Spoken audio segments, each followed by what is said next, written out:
I'm going to talk about this really quickly because I know he's going to get pissed. I was going to say, Sean will watch a 1-hour video about guys going crazy, but doesn't want to watch.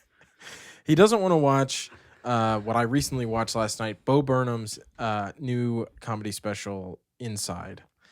If you have a Netflix subscription and you like comedy, especially avant-garde, like experimental comedy, I was so impressed. And I'm the only one at this table who's seen the full thing. I want to see it. I just haven't had time.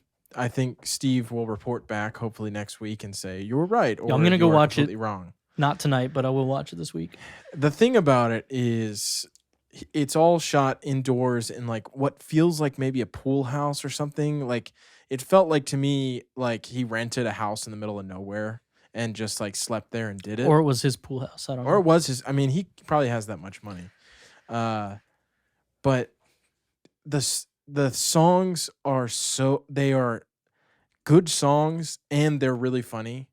And when I made this point to them outside, when you think of comedy songs, a lot of times I think people immediately think like Lonely Island. Which I don't really think people think of that anymore. I think some people do. Of a certain age, they're like, oh, comedy songs, Weird Al, Lonely Island, and John LaJoy.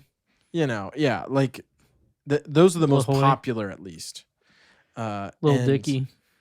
Lil Dicky's big. I guess he hasn't really put out a lot of music recently. And I can understand people not liking Bo Burnham because of his old stuff. I think his old stuff is kind of cringe. I think it's that stuff you always see like recommended to you on YouTube, and it's got like 400 million views from like years ago. From like 15 years ago. I did think he was funny when I was younger. I liked all those. Yes.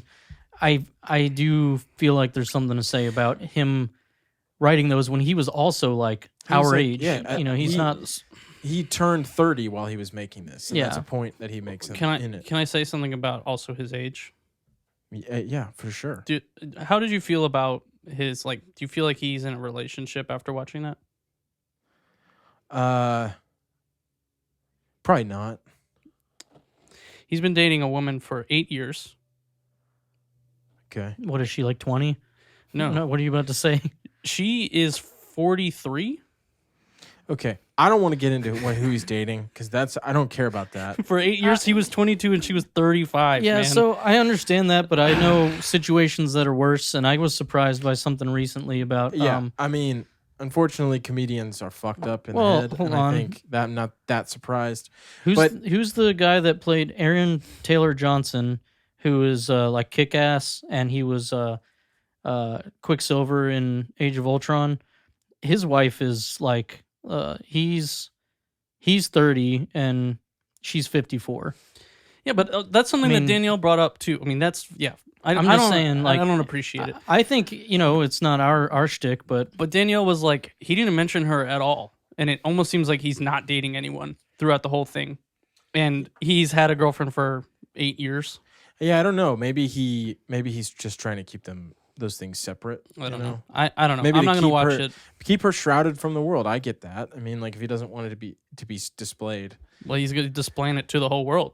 Yeah, but I mean, he's the I haven't watched it, but you said, and I think a lot of people have said this. It's about like mental health and what he's dealing with and stuff. And I mean, maybe there is no room to talk about, his girlfriend. Like, there's nothing wrong with their relationship, so it's not part of this. Yeah, I mean, look, I'm not going to comment on his love life. I'm going to comment on the work that I've seen, and I'm going to just go from there because Sean is big time hater about it. And yeah, Sean I does just want not to talk like about Bo what Burnham. I thought about it. We weeks ago talked about Bo Burnham when I brought up his song, like country song thing that he did. Oh yeah, it's really fun.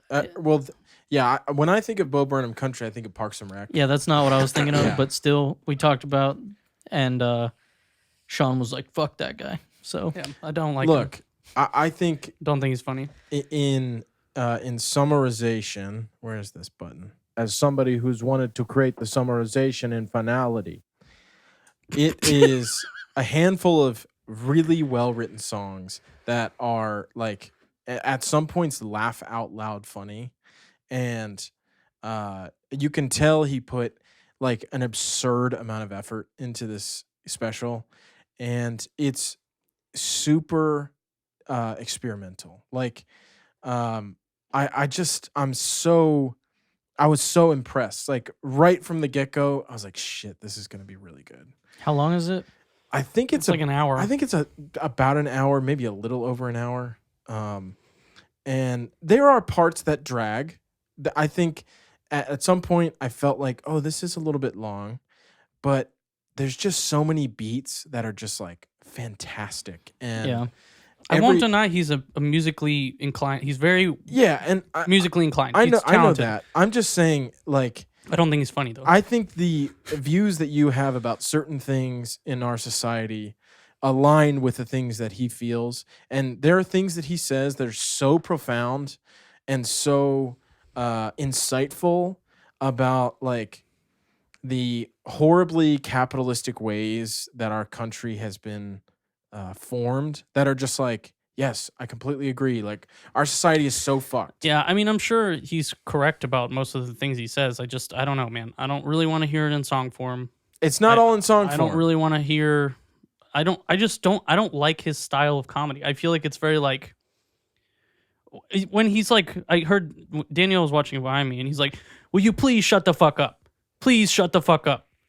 Just stop talking. Shut the fuck up." That went on for so long, and I was like, "This isn't like that's not funny just to say the same thing like 60 fucking times." Yeah, but I feel like you probably chimed in, missed the context, and No, also I Mason didn't. might say, But he also, yes, that's what I'm saying. There's a lead up to that. I know what you're talking about. And then he says, yes, you're probably wondering, maybe I should shut the fuck up. And I should. And that's, I'm telling you, dude, like, I know that you're stubborn about this. And I respect that because I'm also very stubborn. But like, you have to give this a try.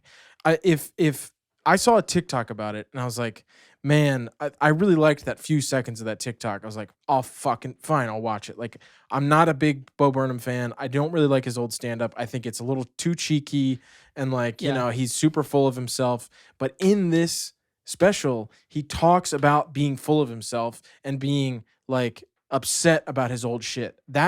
It's the self awareness. yeah. It's like he's like, dude, like I used to say fucked up shit, and like I am sad that I did. Like he's very aware, and regardless of all that, I think it is as close to 10 out of 10 that I've seen from a comedy special in years, and I've watched a shit ton. Yeah, I will say I never really liked his stand up very much. Like I the didn't either. songs were I funny didn't to either. have like when I was younger watching this stuff coming out and it was like one song, but to sit there and watch an hour of him singing stuff I never really cared for.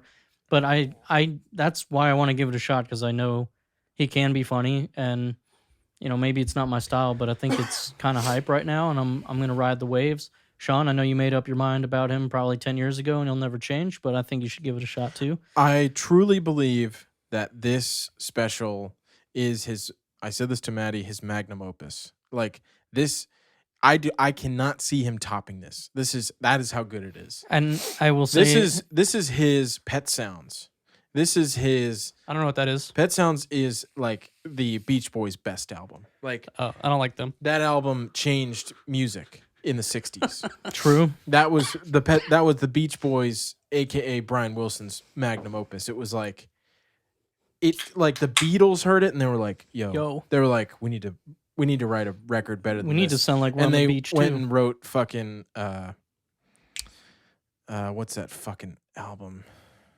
Abbey Road. No, the one where they're like clearly they had been doing acid for like years. All of them. It was in the 60s. I also don't really listen to the Beatles, so I couldn't tell you. Get a little help from my friends. That album. Yeah, it doesn't ring a bell. Sgt. Pepper's. Okay. They went and wrote Sgt. Pepper's. Cool. Because John Lennon and fucking Paul McCartney were like, Acid's tight. they were like, Ringo, this is a great album. You know, they were like, shit is fire. We need to top this. Look, This is his magnum opus. you don't got to convince me. Like big time comedians are like, you need to watch this. Like even if you don't like him, this is the end of what I'm saying. Please go watch it if you have Netflix subscription. And last thing I will say is it's worth noting that he produced the whole thing himself, which is pretty lit. Yeah. So Lighting, camera, and Sound. it says he wrote it all himself. A part of me feels like he had some help, but I can't say for certain. It's awesome. Yeah, I'll peep. Sean, Sean? Steve, it's true.